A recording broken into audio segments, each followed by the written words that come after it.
બારડોલી સરદાર પટેલ વ્યસન મુક્તિ કેન્દ્ર સામે અનેક આરોપો સામે આવ્યા હતા। વ્યસન મુક્તિ કેન્દ્રને મારામારીના દ્રશ્યો સોશિયલ મીડિયામાં વિડીયો વાયરલ થતા પોલીસ તપાસની માંગ કરવામાં આવી હતી।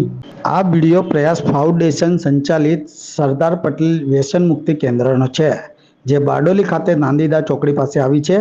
વિડીયોમાં દેખાતો ઈસમ નામે કિરણ મિસ્ત્રી, જે આજીવન ટ્રસ્ટી અને પ્રોજેક્ટ ડાયરેક્ટરની પદવી ધરાવે છે।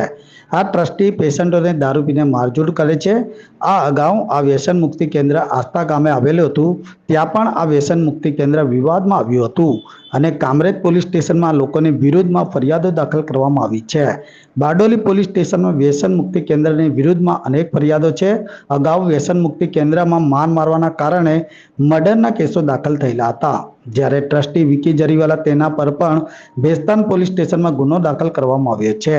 આ સિવાય આ સંસ્થાના બીજા એક આજીવન ટ્રસ્ટી ચંદ્રસિંહ ઠાકોર ઉર્ફે મયુર પર પણ નાના બાળકોનું શોષણ અને સૃષ્ટિ વિરુદ્ધના કૃત્યોને ફરિયાદો દાખલ થયેલી છે।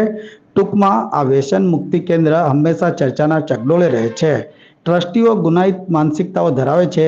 પોતે જ દારૂ પીતો હોય તો પોતે જ વ્યસન કરતો હોય તો દાખલ થનાર પેશન્ટોની શું હાલત થતી હશે।